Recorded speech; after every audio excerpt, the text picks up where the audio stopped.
partnership between India and US has not realized its true potential, and there is a lot of scope for partnership between the two countries. We have two members from the Indian diaspora who were present inside the Ronald Reagan Center.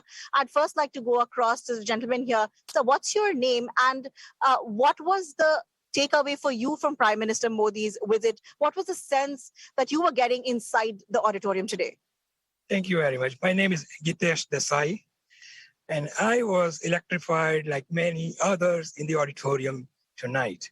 And this is the climax of his 3 days of visit to the United States, from 22nd till tonight. If I want to sum it up, what he has to say, what he said, that he said in the joint session of the US Congress, that he said that hesitation of history is removed. That was one of his opening. That's right. The Prime Minister did say that the hesitation of history is behind us. Yes. There was another key announcement that he made related to the issue of H1B. He mentioned that this has been a long-standing demand of the diaspora, that earlier people had to leave the country to get their H1B visa renewed. Shashank, you have been. You will be a prospective beneficiary once this visa scheme is rolled out. How did you feel when the Prime Minister made this announcement? Look, I think as you rightly said, I'm going through the process right now, and having the experience of gone through the process, I think it involves significant time, it involves significant costs, it involves travel outside India, outside the US. You need to figure out when do you get the appointment. Sometimes the appointment wait times are very large.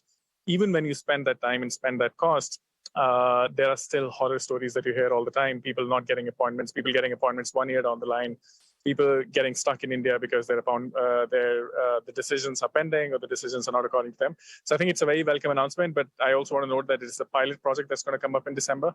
So the devil is going to be in the details. So let's wait. But I'm sure that the announcement is something, at least a step has been taken in this direction. A long-standing demand of the Indian diaspora has been delivered upon by the two governments. The Prime Minister has carried the message to the US administration that this has been a long-standing demand of the Indian diaspora. I'd like to go back to you.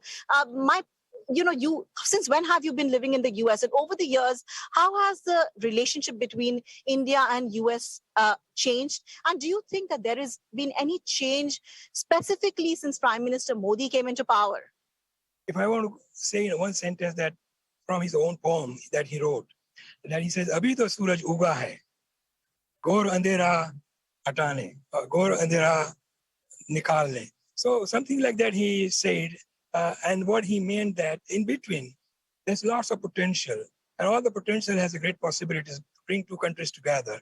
The Indian people in India, as well as the people of Indian origin in the US, they are exuberant of observing, witnessing, and experiencing the changes that are coming in a big way. This is successive governments from Clinton, Bajpayee to Bajpayee, Bush to Manmohan Singh to Trump, and Modi ji again. So this is successive administrations and the governments in India had built, and Modi ji is taking to the next level. And he said that the potentials and possibilities are immense. That is true. The potentials and possibilities are immense. You have two members of the Indian diaspora who are directly benefiting from the announcements that were made during the past 3 days over here.